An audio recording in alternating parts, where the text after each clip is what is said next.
বন্ধুরা, এখন আমরা একটি বিখ্যাত আলোকীয় ঘটনা নিয়ে চিন্তা করব, সেটা হচ্ছে ব্যতিচার বা ইন্টারফেয়ারেন্স, যেটাই বলি না কেন। তো এই ব্যতিচার ঘটনাটা বোঝার আগে চলো আমরা একটা বাস্তবিক ঘটনা দেখি। এখানে আমরা দেখতে পাচ্ছি একজন লোক দুটো ঢেউয়ের সৃষ্টি করছে নদীর পানিতে। তাহলে দেখো এই ঢেউগুলোর মধ্যে কী হচ্ছে, একটা অদ্ভুত ব্যাপার হচ্ছে। কিন্তু দেখতে পাচ্ছ যে ঢেউগুলো কিন্তু অ্যাকচুয়ালি আগের মতো নেই। এখানে দেখতে পাচ্ছ যে একদিকে ঢেউ আছে, মাঝখানের এই জায়গাটুকুতে কিন্তু ঢেউ থাকছে না। একটা অদ্ভুত ব্যাপার, তাই না? দুই জায়গায় ঢেউ তৈরি করতেছি বলে কি এক জায়গায় থাকবে না? এটা কোনো কথা হলো? আসলেই এই জিনিসটা হয়ে থাকে। ইভেন শুধু এটা যে শুধু এখানে হচ্ছে তা না, আলোর ক্ষেত্রে হয়ে থাকে। চলো একটা ছবি দেখে ফেলি। এই দেখো সেই ঘটনাটা। এটি হচ্ছে আমাদের একটা বাল্ব, আলোক উৎস যেটা বলতে পারি। দেখো এখান থেকে আলো যাচ্ছে, আর এই যে একটা পর্দা, তার মাঝখানে দেখো দুটো ছিদ্র আছে। এই ছিদ্রগুলোকে বাংলায় বলা হয় চির, আর ইংলিশে বলা হয় স্লিট। কিন্তু এখন কথা হচ্ছে আমরা এদের দিয়ে কী করব। দেখো এই জায়গায় এই স্লিট দিয়ে যখন আলো ঢুকছে, একটা মজার ব্যাপার হচ্ছে। দেখো এখানে আলো হওয়ার কথা ছিল কয়টা, দুটো না, কিন্তু দেখো এখানে কতগুলো আলোর দাগ দেখতে পাচ্ছ। এই যে হলুদ আলো দেখতে পাচ্ছ, 1 2 3 4 5 6 7টা। আবার মজার বিষয়, মাঝখানে জায়গাগুলো অন্ধকার। এটা কেন হলো? একটা বিশাল প্রশ্ন। এইটাই হচ্ছে খুব বিখ্যাত একটা পরীক্ষা, যার নাম হচ্ছে ইয়ংস ডাবল স্লিট এক্সপেরিমেন্ট বা ইয়ংয়ের দ্বিচির পরীক্ষা।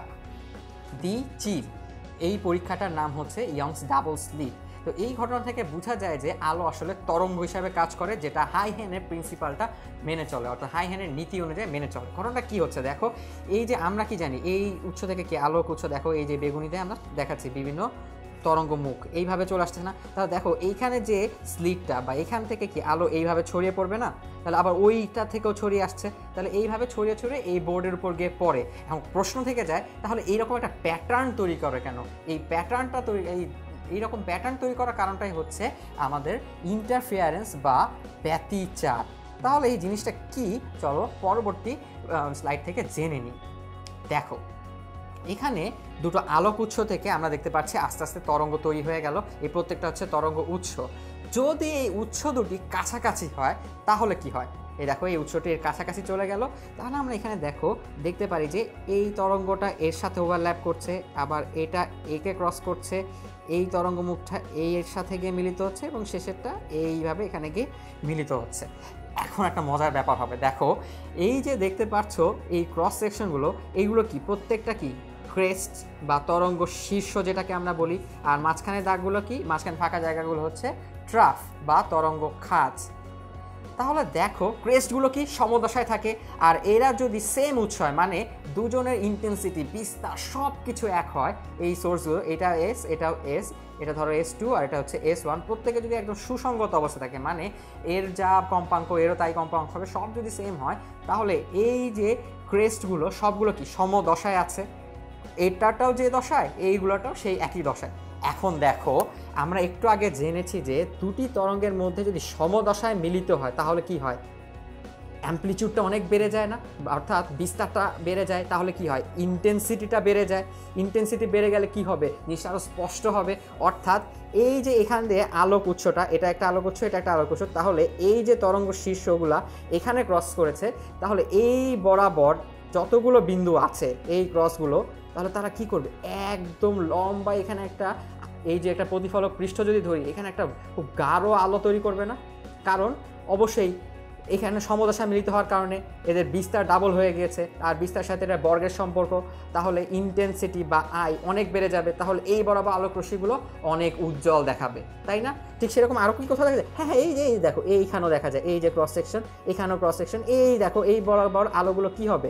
অবশ্যই একটা স্পষ্ট দাগ তৈরি করবে। কিন্তু কথা হচ্ছে কি, শুধু কি স্পষ্ট দাগই তৈরি হবে? এখন একটা জিনিস খেয়াল করো, এই মাঝখানের জায়গাগুলো কি বলা যায়? এগুলো হচ্ছে ক্রেস্ট।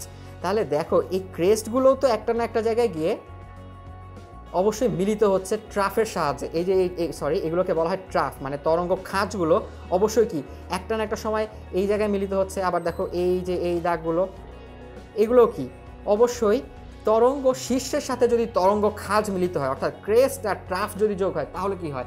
আমরা জানি বিস্তারটা শূন্য হয়ে যায়। আর বিস্তার শূন্য হওয়া মানে কি? ইন্টেন্সিটি শূন্য হয়ে যাওয়া, সেখানে কোনো আলো দেখা যাবে না। এই যে তাহলে ক্রেস্টের সাথে ট্রাফের যে জায়গায় মিলিত হয়েছে সেই বরাবর আমরা কি দেখব? অন্ধকার, অর্থাৎ কালো, অথবা আমরা এখানে লাল দেখিয়েছি, জিনিসটা আসলে কালো দিয়ে দেখানো উচিত ছিল, আমি একটু কালো দিয়ে দেখিয়ে দিই। অর্থাৎ এই জায়গাটুকু কী হবে তাহলে? এই জায়গাটুকু আমাদের অবশ্যই কালো হওয়া উচিত। দেখো এই জায়গাটুকু অন্ধকার হয়ে যাওয়া উচিত। এই যে দেখো একটার উপর যে আরেকটার উপরিপাতন, এর ফলে যে প্যাটার্নটা সৃষ্টি হচ্ছে সেটাই হচ্ছে আমাদের ইন্টারফেয়ারেন্স বা ব্যতিচার বলা হয়। অর্থাৎ একটা তরঙ্গ মুখের সাথে আরেকটা তরঙ্গ মুখ মিলিত হলে যে প্যাটার্নগুলো তৈরি হয় সেটাই হচ্ছে ব্যতিচার ঝিল্লি, এবং এই প্রক্রিয়াটাকে বলা হয় ব্যতিচার। তাহলে এই ইয়াং এই পরীক্ষার মাধ্যমে প্রকাশ করলেন যে দেখো এটা ওয়েভ না হলে কিন্তু সম্ভব না। আমরা জানি ওয়েভই একটা ওয়েভের উপর বসতে পারে এবং এরকম ধর্ম প্রদর্শন করতে পারে। তাহলে আমরা জেনে নিলাম কিভাবে ইয়াংয়ের দ্বিচির পরীক্ষাটা করা হয়েছিল। তাহলে এর সাথে আমাদের একটু নতুন কিছু যোগ করতে চাই। দেখো এই হচ্ছে আমাদের আলোক উৎস, সেই আগের চিত্রটা। এখন আমরা বলতে পারি কেন এইরকম একটা প্যাটার্ন দেখা গেল।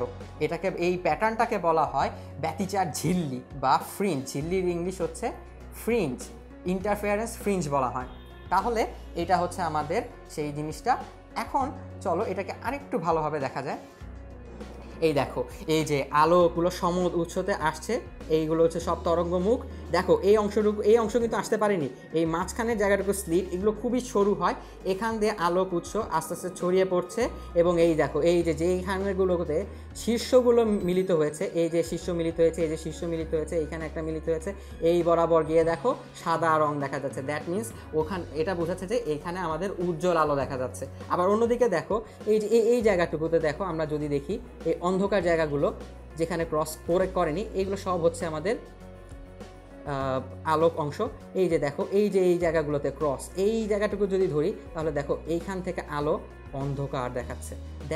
এর থেকে বোঝা যায় যে কিভাবে ইন্টারফারেন্স প্যাটার্ন তৈরি হয় বা ব্যতিচার ঝিল্লি তৈরি হয়। এটি হচ্ছে ইয়াংয়ের বিখ্যাত দ্বিচির পরীক্ষা।